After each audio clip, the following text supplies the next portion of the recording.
Hello and welcome to my channel. Today I want to talk about the Kampfpanzer M47, or for most of you the M47 Patton, in German service. Panzer greifen an. Durch Feuer und Bewegung erfüllt der Panzer seinen Kampfauftrag. Geschickte Auswahl und richtiges Beziehen der Stellung sind Voraussetzung für den erfolgreichen Feuerkampf. Schussfeld geht vor Deckung, doch die Deckung ist sehr wichtig, da sie unseren Panzer vor dem Feuer des Feindes zusätzlich schützt. Aber das Wichtigste im Kampf ist das Schussfeld. The M47 was a stopgap created by the USA during the Korean War. Its production started in 1951 at the Detroit Arsenal and at the American Locomotive Company. During its production of 3 years, around 8,500 M47 Pattons were produced. From that, 1,100 were used to form the new West German army, the Bundeswehr. In this video I want to cover only the German use and the German view of this vehicle. For myself, during my active service time with the German armed forces, I had many chances to see this vehicle. It's still present in military areas, either as hard targets for tanks on shooting ranges or as gate guards at barracks. Seeing it the first time during my basic training made me want to know more about this old Cold Warrior that was said to be technically obsolete with his introduction in the Bundeswehr. I bought books, visited museums, watched videos and bought former manuals from the German army for the M47 Patton. The question is, what impact had it on the new Bundeswehr and was it really obsolete? The Bundeswehr was formed in 1955. It received its first Pattons in 1956. The Patton was, together with the M41 Walker Bulldog, the beginning of the armored forces in the Bundeswehr that lead up to the development to the Leopard tanks. During this time the Bundeswehr had many officers and also NCOs that served with the German Wehrmacht during World War II. Some of them compared the M47 with the Panzerkampfwagen 5 Panther and their experience they gained during the war. For some of them, the M47 was not a major step forward, in their personal opinion. Let's take a look at the technical aspect of the Kampfpanzer M47. Here we will start with the gun. It was equipped with the 90mm M36 rifled gun. In the beginning it had 71 rounds stored. With the removing of the 5th crew member it was possible to load up to 88 90mm rounds. The ammunition used by the Bundeswehr during that time consisted of German and American made rounds, such as the M332 and the DM-23 high velocity armor piercing that had similar ballistics. The M71 and the M71A1 high explosive and high explosive with a delayed fuse. The M313 white phosphorus. The M318A1C APT. The M82 APCT, the T103 and the T300 heat, and the T142E3 HEP-T. However, the HEP-T, or known as hash round, was the default round that was to be loaded with the M47 Patton. Now to the turret that houses this 90mm gun. The turret was, compared to the M46, a complete new construction. Its main feature was the optical rangefinder. The gunner and the commander were sitting on the right hand side and the loader on the left, a feature that was accepted for the upcoming Leopard development. The gunner was able to rotate the turret with the gunner's power traversing and elevating control handle. The commander was able to override the gunner with his override lever. In case of malfunctions or power out, the turret could be rotated manually by the gunner. The radios were also stored in the turret. With its commander's override and its rangefinder, the Kampfpanzer M47 had the better possible performance in combat compared to the Panther. Now we will take a look at the engine of Kampfpanzer M47. It was powered by a Continental V12 air-cooled petrol engine with around 800 horsepower. With a fuel tank of 880 liters and a consumption of up to 700 liters on road per 100 kilometers and 1400 liters in terrain, gave it the Patton an operational range of 100 km on road and 50 km in terrain. Compared to Panther, that had a consumption of just 450 liters on 100 km, Patton's consumption was clearly higher and limited its operational range. The suspension was similar to the one that was used in the M46 Patton. The difference is that here only 3 track return rollers are fitted. The rear sprocket make it possible to shorten the track in case of a hit in the forward part of the tracks or the wheels.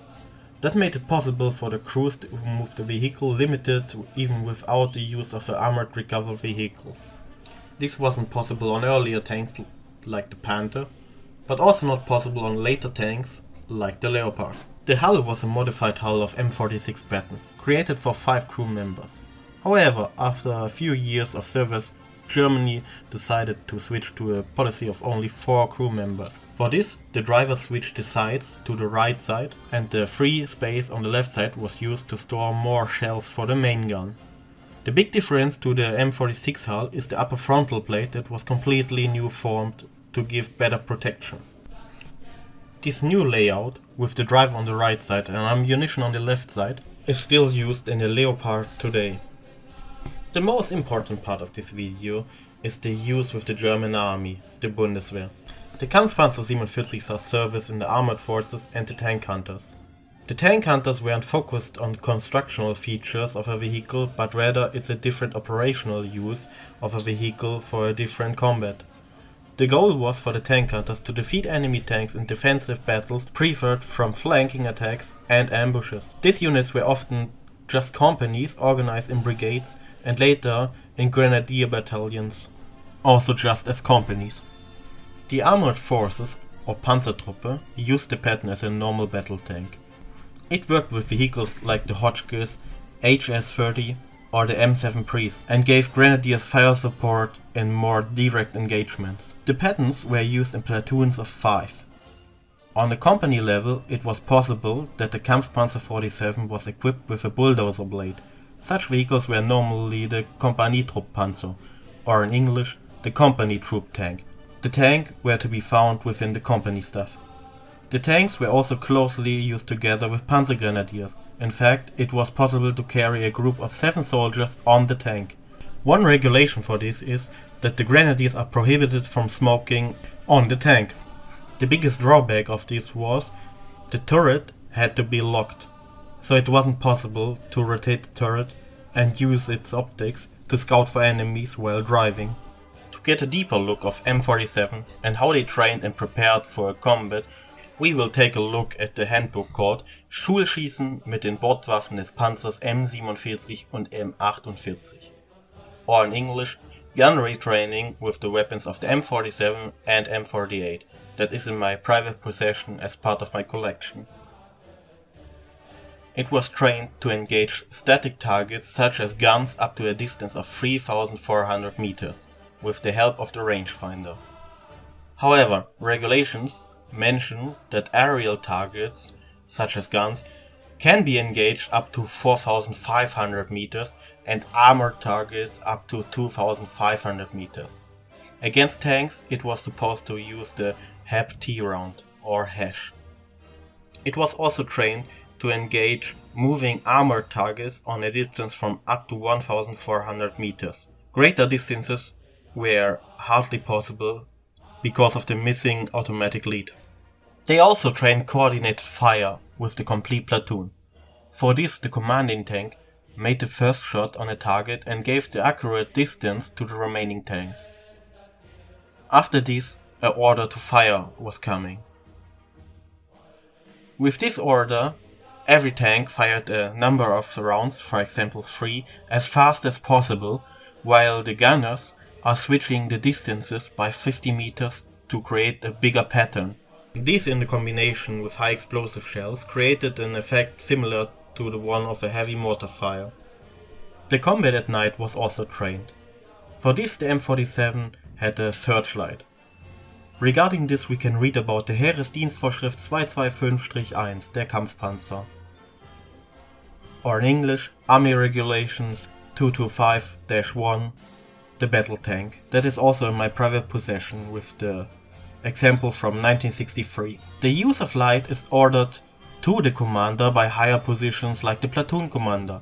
Only in special situations is the commander allowed himself to turn on the searchlight.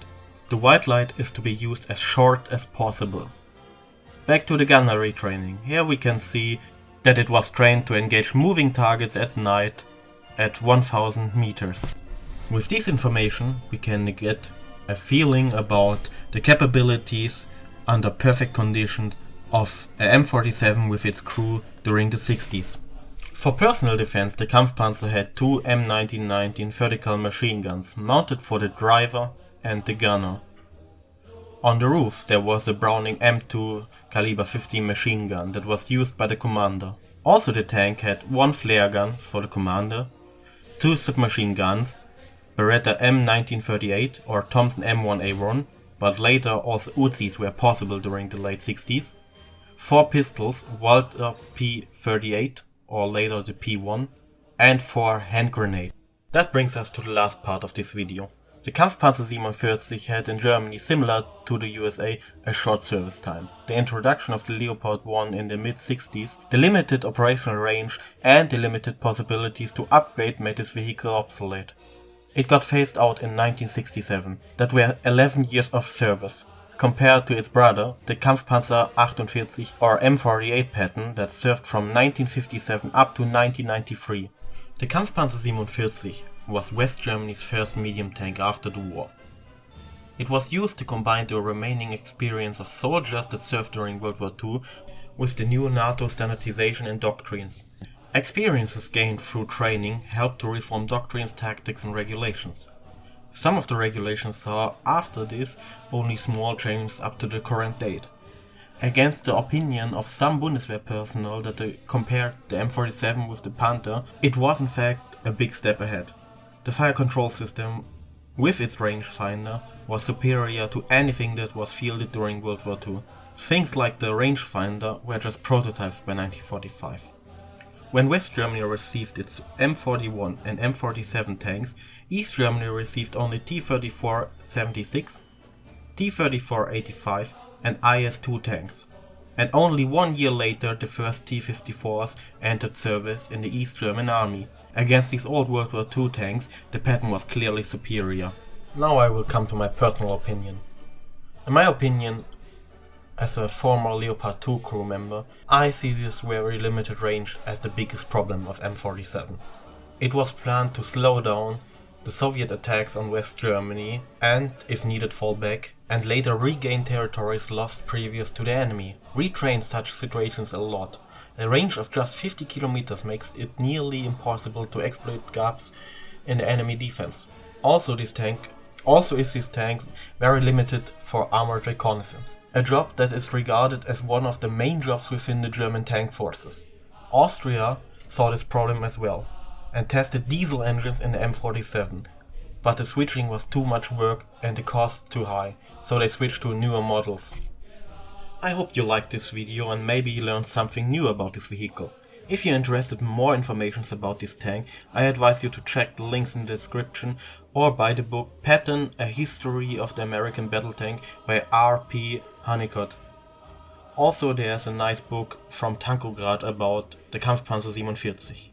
And if you liked the video and want to see more, please subscribe to my channel and like this video.